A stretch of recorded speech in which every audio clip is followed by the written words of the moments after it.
been talking for a great deal of time about time, and some of you may be getting a little tired of it, but because each week as we take up various aspects of it in relationship to thinking and so on, we oftentimes have different people here. I'd like to begin to pick up and sort of put it into a perspective and move towards the third chapter of the little book. We're getting some very good response on the book. So far we've only had one real sale, but a lot of ministers are studying it carefully, they said, and find so much in there they have to do some digging, which is, I guess, doing its job. We've sent out 100 of them to churches across the country, and our good friend Harry Clark has ordered 25 copies for a discussion group up at North Shore Congregational Church in Milwaukee. The problem of time is a very exceedingly important problem at this particular point in all of our lives. Of course, we try to understand priorities and we try to decide where we're going to spend our time. We make decisions about it, whether it be conscious or not. In the junior high group this morning, we were talking about what would happen if we were to remove television and mass transportation and the ability to move great distances in a short time from the lives of our young people. They couldn't conceive of it. They couldn't conceive what they would do with a 24-hour period known as the day if you didn't have part of it filled with television, if you didn't jump in a car and travel for a very brief period of time, many more miles than many of the ancient, in terms of outer perimeters, would travel in a week or even a lifetime. For even to this day in the Near East, villagers never leave the perimeters of their village for an entire life, let alone traveling, as some of you have, 15 or 20 miles to get to a church service. How would you handle the question of time in your own life if things were taken out? And why don't you take the things out that you know ought to be taken out? How do you establish the priorities? Do you fall into certain things? Oh, I'm tired. I think I'll watch television. I don't have to do anything when I'm watching television, including think.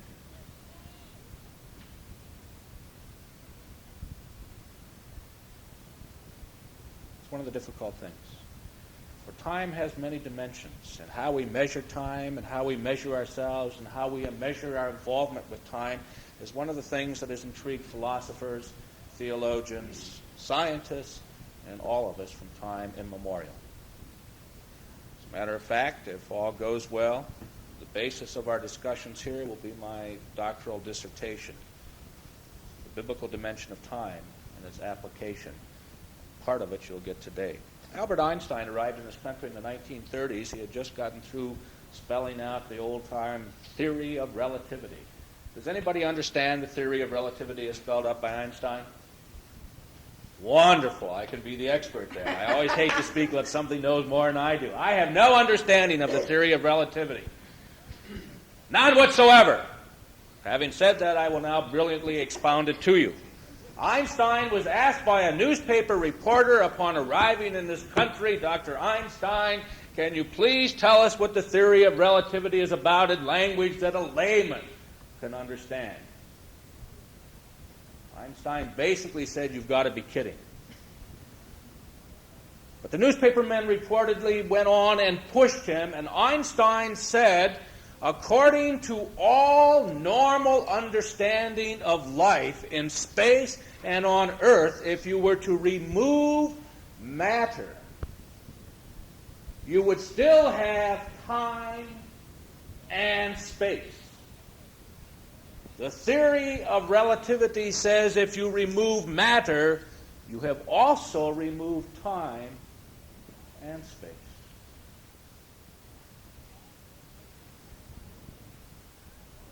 That is, not only is matter an ever-changing relative thing, but time is relative and space is relative. Now that's an interesting concept.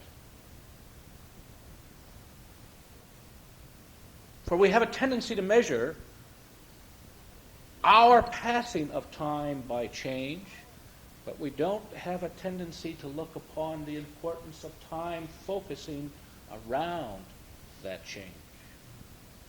As I read it last night, I just happened to stumble across it. I pulled out a German book and I was reading it because I figured if there's any chance of a tour going to Germany, I ought to brush up on my German. So I was reading along, and this happened to be dealing with Einstein and the newspaper report and all of that in it. And I thought about today's sermon. If we are dealing with the concept of time, maybe we ought to recognize that even Einstein recognizes that time is not valuable in and of itself. It becomes valuable only when it's centered in something worthwhile. That's what we mean by event time. Now, we've been arguing, and let me just back up so that we're all on the same point of view. We've been arguing that there are basically two ways to approach time. One of them is what we have called in this little booklet marching time. Time marches on. Time waits for no man. Time is some sort of an outside dimension that's moving along at a fast clip. And if we are fortunate enough, we run like crazy to keep up with it. We see ourselves with a long timeline like this stretching far behind us into the past, to the eons, to the very beginning of time, and stretching far forward to the very future, far beyond and to the end of all time. And we are poor little individuals who are struggling to keep up with an ever-changing moment. We have no opportunity to reflect on our past because that's behind us, and reflection requires a little peace and quiet, and i.e. time. We don't have that because we're running to keep up with the moment. It's ever-changing. We don't talk about the future, although we're looking for it all the time because we're basically panting about keeping up. And so time for us becomes something which is very mechanical. It's right here. The watch was the first real mechanical contrivance developed, according to Lewis Mumford. The clock. And with the development of the clock, the modern mechanical age became a reality. And when the modern mechanical age became a reality, we began to judge things not on the basis of what they are in terms of their intrinsic value, or on the basis of what the human being in terms of his intrinsic value puts into him. We began to judge him on the basis of how much time does it take. Faster is better. 27,000 people's lives have been saved by slowing down to 55 miles an hour on the highways. 27,000 people! But I don't want to slow down, do you? Because I'm not going to be one of those 27,000 people. More people's lives have been saved on the highway by 15 times than all of the terror in Northern Ireland. More people have been killed in Detroit in the last 3 years than all of the terror in Northern Ireland. Did you know that? 1,706 people have been killed in Northern Ireland. That's barely 3 years running record for Detroit. Funny how we look at some things with such atrocity and other things we pay no attention to. 27,000 people by the estimates last night, saved by slowing down, but we want to go faster. We're time conscious, and we've got to move things faster. Major strikes have happened because the moving line is made to go faster. The man is no longer any part of it except as part of the machinery, and if he can move this way faster, we're doing a better job. We have created a whole new business called time study, which is just the whole purpose of it is to see how fast you can make people work without breaking them.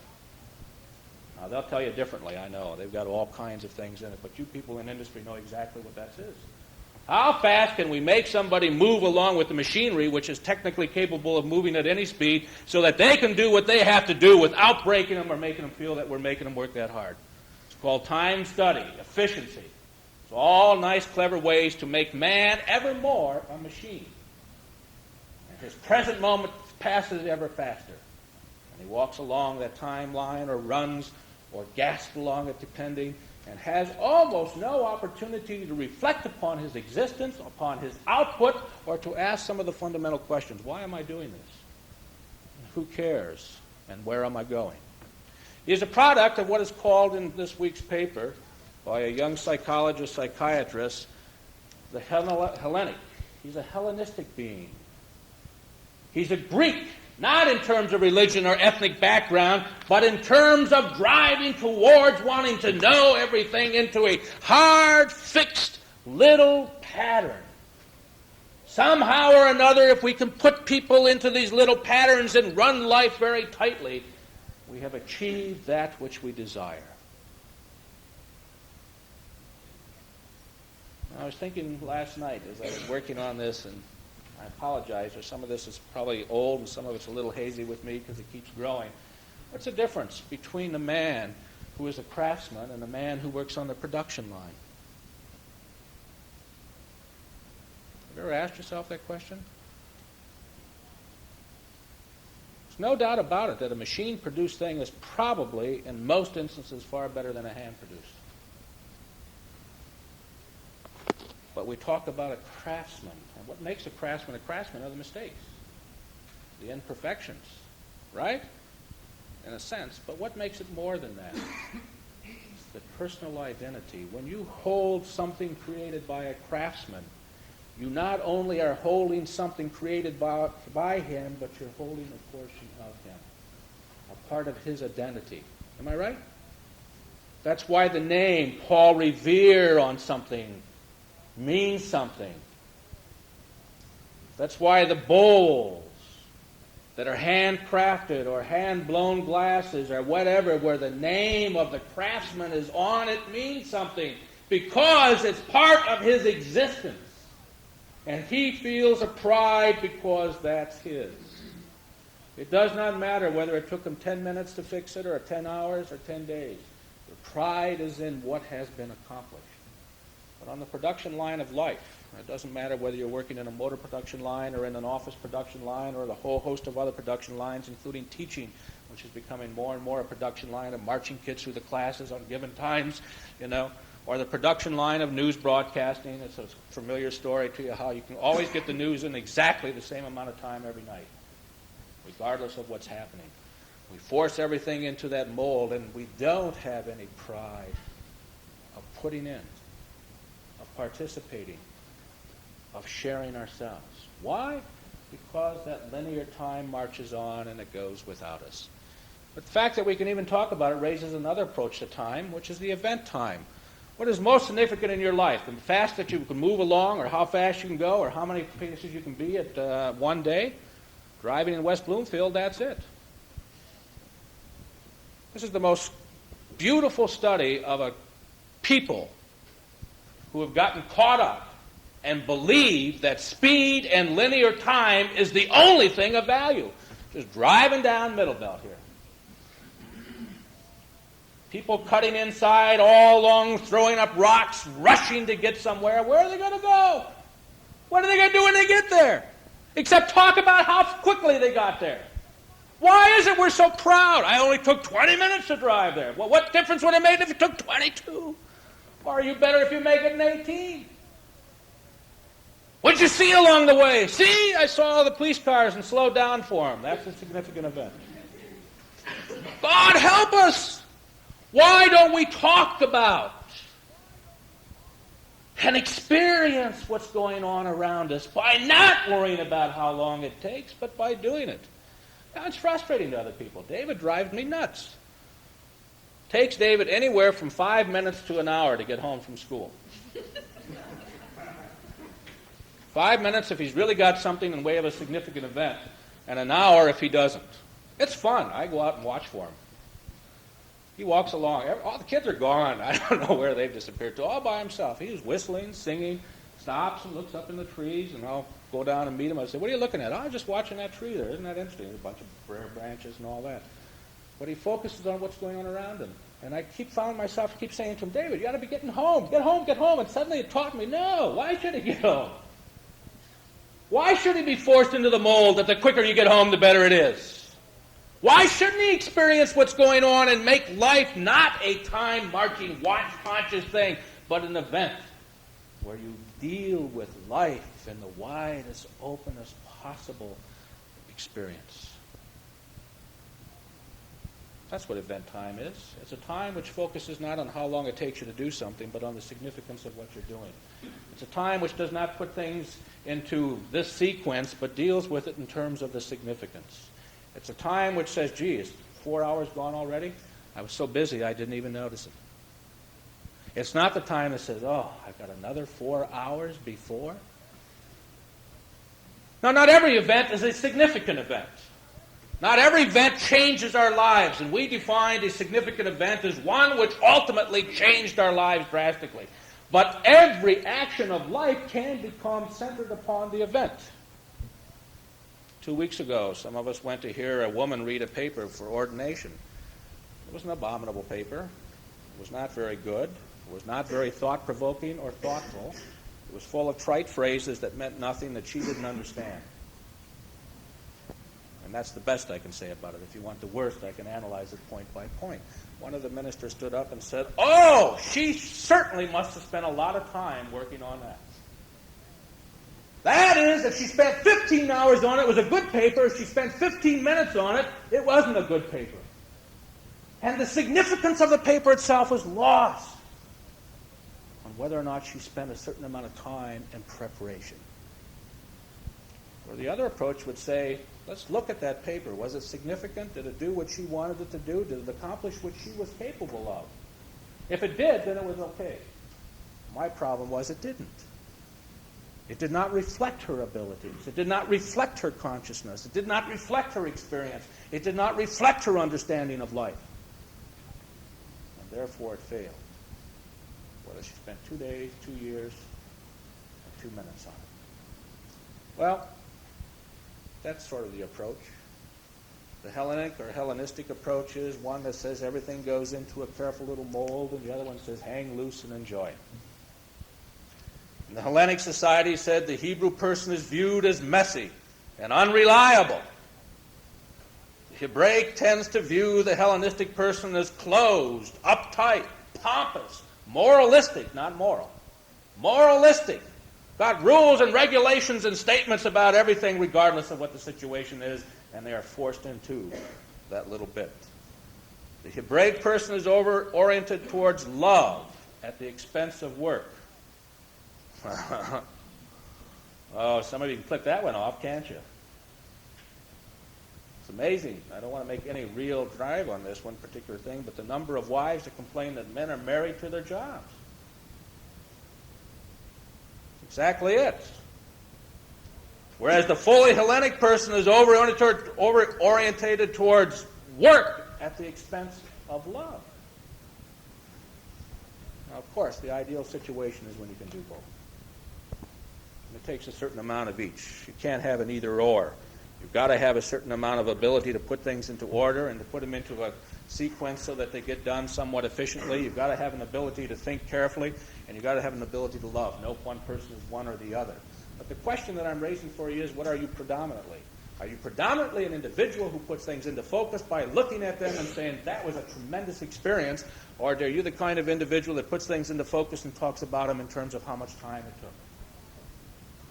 Do you do exercise by the clock, 15 minutes a day, or do you do it because it feels good and it's part of your existence? Do you practice yoga on the basis of a time or upon the basis of your own existence and how it approaches it? A whole wide range of questions at that particular point. Now, it's interesting as we begin to talk about it that the Hellenic mind, without this gentleman knowing it, he's talking about it as a psychologist, is the line of past, present, and future, but the Hebrew mind deals with things in a far different way. You guys get a longer sermon today because they didn't sing. Any sermon I can preach from 5 minutes to 5 hours, so you just I'm like anything else. We always get out on time. I talk about significant event, but you notice we're always out at 10:30 sharp. The Hebrew mind is not a mind which is running along a timeline. It is standing still. The time moves before it, and it has two concepts. Not past, not present, not future. It has two concepts, completed action and incomplete action. If you're running along a timeline, your present is constantly changing, but turn and face a timeline like this. Your peripheral vision reaches out to a tremendous distance on both sides. Am I right? You see things coming that you can't see when you're turned like this. You see things in a perspective of both what is coming this way and what's going on in front of you and what the potential is that way, which you can't see this way when things behind you catch you. You have no way to view them. You see a perspective on life that is totally different, which is based not upon the running along a timeline, but upon the significance of what's happening in front of you. You are an active participant, but in a different way. You have an opportunity to see what's developing. You have an opportunity to watch it happening. You have an opportunity to see what the ramifications are of it in the future before you do much moving on it. You begin to feel what's happening. Now, I've never tried this in real public before, so this is just sort of an extra thrown-in thing. One of the great problems that theologians have always faced is how does God as we understand Him, give us both free will and yet have an idea of what's going on. It's one of the great problems. Never been solved, and I'm going to solve it for you. Presbyterians call it predestination. That you are predetermined, pre-plugged in. You are a robot. So you've got certain things going on inside you, and you are predetermined to do certain things, and basically you have no choice over it. That's the real bald form of it, which means if you're doing good, it's not your doing. It's because that's the way you were programmed. And if you're not doing good, we can yell and scream at you and hope that you might be the one that's determined to do good, and the only thing we have to do is kick you in the shins the right way to make you do good. But basically, we have no control over it. Evil is by those who are programmed to do evil and to be lost. Good is by those who are programmed to be good and are saved. Now, it's a horrible concept. And yet, on the other hand, there seems to be some sort of an understanding of life that while we don't always know where we're going, we're in the hands of God who seems to have a feeling for it. Now, there are two aspects to this which I think are important. If God is seen like us running along a timeline, then it's an incomprehensible concept. But if we see God standing with history as the timeline, we begin to understand why we have these feelings. God is outside of history. He is revealed in history. He's outside of history. Now, you can stand on the corner out here in Middle Belt and see a car come along. I did it the other day in a snowstorm, and I knew this woman was going in the ditch. As she was coming along, the car started when it hits this spot right out here, which is, she's not the only one that's done it. Some of our people have. Hit that spot, getting ready to slow down for something that's icy for the people turning in. And here she was coming along, and I knew right where she was going. Now, was that predestined? No. In my present existence, I could see where she was coming from and where she was going. On the basis of watching, she went sliding right off. Now, there's a sense, I think, in which God stands outside of time and sees us going along, sees where we're coming from, and in part of His huge present, much larger than our present, sees where we're going and the dangers involved. You do it all the time with your kids. All the time with your kids. The kids will be running headlong towards something, and you know what's going to happen. And you start moving before they hit the wall. When they're 1 and 2 years old and trying to learn to run and walk and haven't gotten the control. Or they're 18 or 19 and trying to ski and haven't got the control. And they're shooting down the slope, and when they hit the bottom, there ain't no way in God's earth that they're going to get off the skis standing. Because you can see it, you know it, you can feel it, and you begin to move. Isn't that right, mothers? You begin to move almost unconsciously, sort of hollering as you go. And the more you holler, the more you frighten them, the more disoriented they begin, and the harder they hit the wall. But you still feel like you've done something. You move towards it, kind of a thing. That's what God is in terms of history. And many of us hear the voice and say, wait a minute. And many of us hear it and ignore it. But God stands there like that, a part of our total wide existence and presence. I find that interesting to me, and I find it very helpful to me, because God is not equal to history. God is not history itself, but God reveals Himself through history, not only in the sense of we understand it in this way, but it means that as I look at things, I ought to look at them in a godly light and ask myself, what can I learn from them? It means that a mistake is something which I probably had control over, and the value of a mistake is it's an opportunity to learn something different about myself. So I think in a very real sense, we have to become Hebraic in terms of loving not only ourselves but others, and also recognize that God standing outside of history is one which is extremely important. Now, I think another aspect, and we'll kind of wrap it up, we've been talking about the kingdom of God, which we've defined as the reign of God, active within our own lives. But when does that kingdom come? When does it happen? It's difficult. When you read the New Testament over and over and over again, you'll find the times Jesus is talking about what appears to be now and part of what appears to be far into the future. And the difficulty with it is that we have no way of translating the Hebrew adequately. There's just no way to translate the Greek adequately, and the Greek couldn't translate the Hebrew adequately. For there's a very real sense in which, as you read and translate back into the Hebrew concept of language and understanding, that the kingdom of God begins now and continues as long as we do certain things. Or as we point out in this particular little pamphlet, if, according to Deuteronomy, you obey the laws of God your Lord, and keep His commandments, and do what He commands you, and do the things that are important in life, then you will. Does that mean then, 100 years from now? Or does it mean it's part of it? As you keep the commandments, as you begin to do the things, as you begin to understand God in your life, then you find peace and joy and happiness and all the things that are part of the reign of God in our lives. And when you begin to look at it, you have to recognize that there is really no future except now. Whatever we set for the future is what we're doing now. The future grows out of it. We received a letter from a young man, a minister, who had read the book, and he said, it's an exciting book. If I might paraphrase, it came to Karen. It's an exciting book. Very, very interesting. But unfortunately, at this point, I'm trying to keep my people not to look at the past nor even the present, but to see the future. And when Karen read the letter, she says, my God, he missed the whole thing. The future is not something that's out there. It's now. You make plans for the future, but the plans are effective now.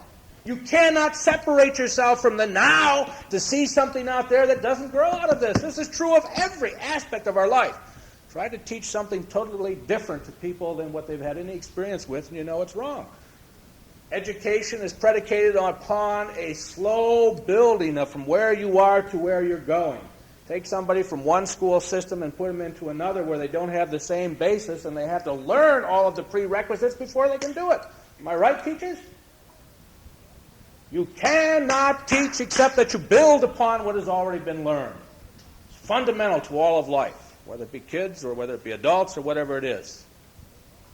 The future is built on now. Now, there may be other influences, but the interesting thing about the Hebrew concept of the future is it's never changing now in the sense that you have new influences coming in, new ideas coming in, new opportunities coming in, and a chance to redirect yourself.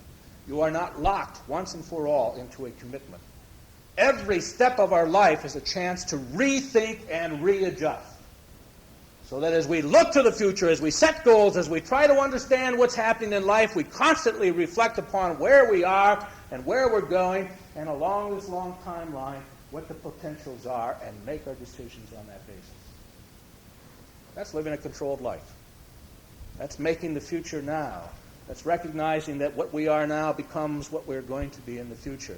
That means that if we are unhappy with where we're going, we have to make the decisions now. We can't wait and say, if only. If only this, if only that, if only this, if only that, if only this, if only that for 45, 50, 60 years, and then we find that life has passed us by, and we've never been happy with who or what we are or where we're going, because we never dare take the day and seize it. Happiness will never come, but it begins now and grows. It's where you are now that's important. It's what you're doing now that's important. It's the direction in which you're going now that's important. It's the reign of God now that's important. It's the relationship that's now that's important. And it only becomes realistic and available and growing when you start with the now and let it grow on its own basis. Anything else is manipulation.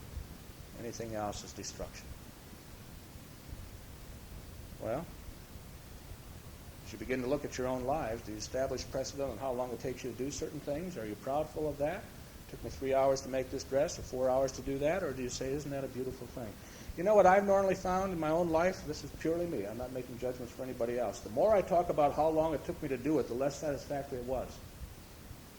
I'm trying to find justification. Man, I really spent a lot of time on that sermon. Means the sermon wasn't very good. Because I was focusing on the time spent, not the value of the sermon. When I look at a sermon and say, that came together and fell in, I never ask how much time it took, because the event was at that particular point. Now, you do the same thing. When you seek to justify what you're doing on the basis of time, I would argue that most of you are trying to justify what you're doing. But when it happens, when you know it's right and things are working in together and you're proud of what you've accomplished, you never even raise the question of time. That's where you focus upon the event. So I would challenge you today in only 2 or 3 directions. One, to begin to think about things in terms of their significance to you, and not how long it takes to do them. Young couple, in Wednesday night, going to get married in April. Mother's sitting right here. He lives about 35, 40-minute drive. It's interesting. I said, why do you drive 35, 40 minutes to see her? Because he says it's worthwhile. That same 35 or 40-minute drive that wasn't worthwhile would be intolerable. But because it's worthwhile, he makes the trip. Isn't that right, Jim? That's a different one. Comes in from Ann Arbor. It's worthwhile. You forget the time because you know what's there is worthwhile.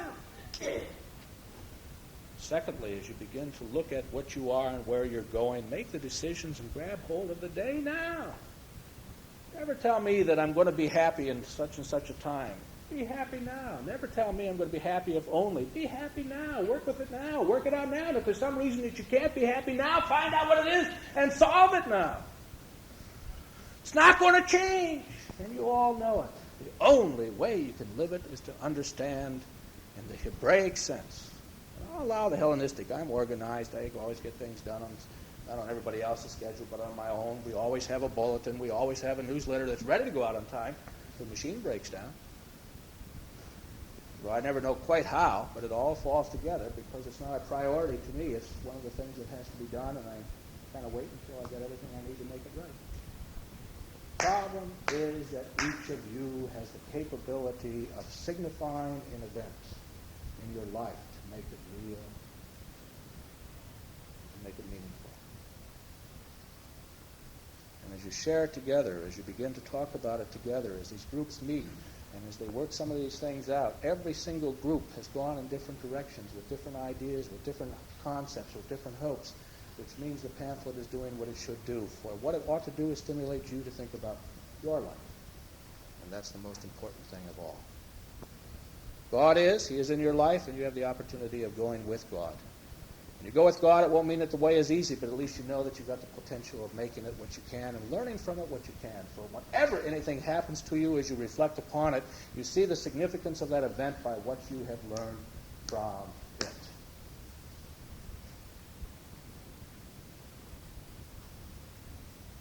And isn't that a little more interesting and more important than saying, I spent 10 hours at work today?